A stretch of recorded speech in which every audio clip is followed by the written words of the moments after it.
Hallo zusammen. In today's video, we're gonna talk about 10 different versions of the verb machen, what they mean, and how they differ. Let's go.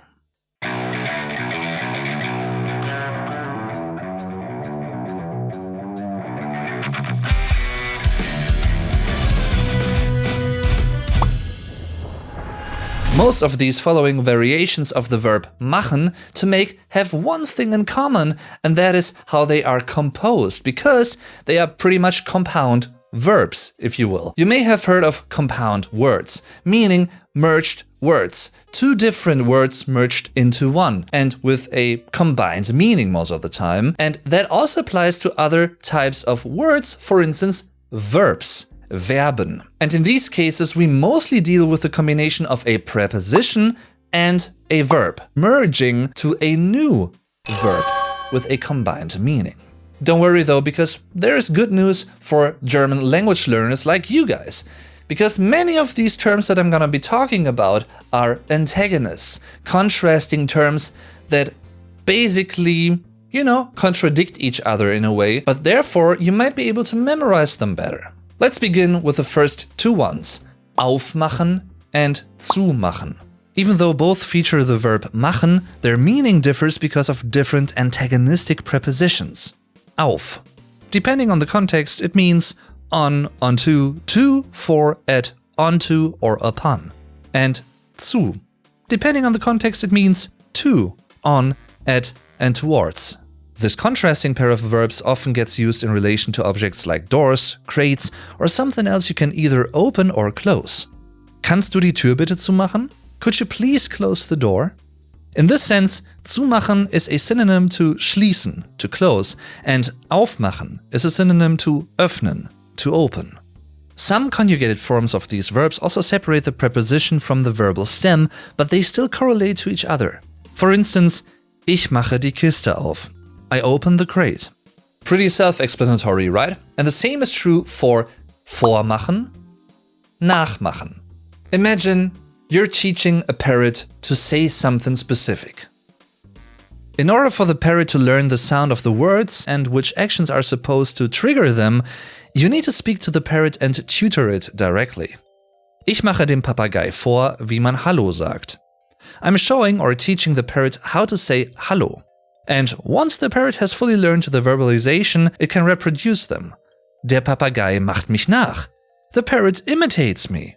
In that sense, we're talking about the two related verbs vormachen, to teach, explain, or tutor something specific, a word, mimics, gestures, and the like, and nachmachen, to imitate or repeat. In a negatively connotated situation, vormachen can also mean to pretend. Du machst mir etwas vor. You're pretending, for instance, to be someone else or to do something. Sort of related to that, in very aggressive and dangerous situations, the person that got offended or that felt angry, offended by the pretender may actually threaten them, and they may say something like, Ich mach dich fertig. I'm gonna finish you off. Ich werde dich fertig machen. For fertig machen or fertig machen, spelled separately. To finish someone off in a colloquial way. However, the verb fertig machen also exists in a very neutral or positive context in the sense of getting ready or preparing yourself for something. Ich mache mich jetzt für die Party heute Abend fertig.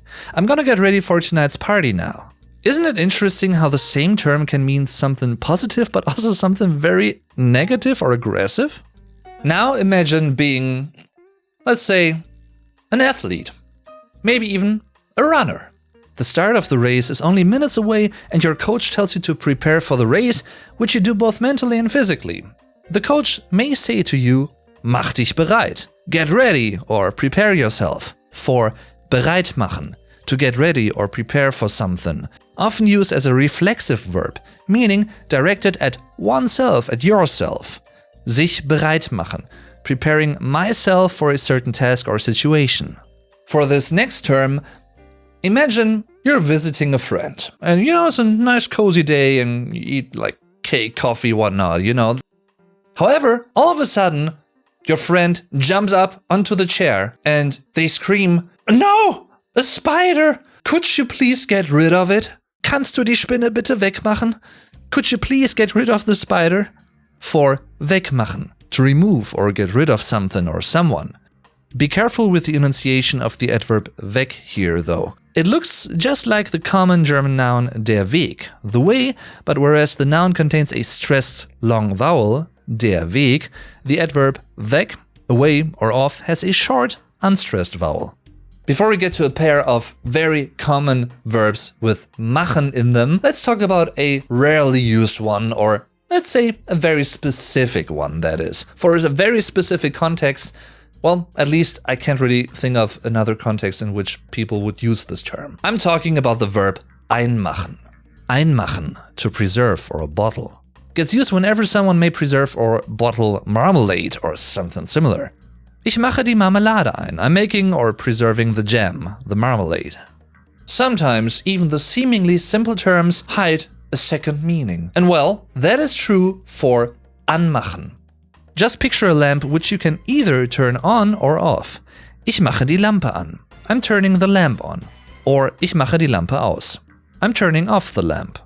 In addition, the verb anmachen also carries another colloquial meaning, which itself can relate to both positive or negative situations as well as perspectives, I guess. Jemanden anmachen, to actively start flirting with someone and to be romantically drawn towards someone else. Macht sie an. He's flirting with her. Or, reflexive in a way, macht mich echt an. He's really turning me on. Or, basically as an aggressive warning, mach mich nicht so dumm an. Do not approach or annoy me like that. Boy, don't you do that ever again. Generally speaking though, you can memorize this term in relation to the term ausmachen, which is quite the opposite. In its standard meaning at least. I hope you learned something with this video, and if you did, feel free to like, subscribe, and share the video with others. That is a great help, as well as supporting me on patreon.com/Davenatley. You can find links to all those beautiful things in the video description down below. And with that being said, thanks for watching everyone. Tschüss und definitely bis zum nächsten Mal. Bye bye.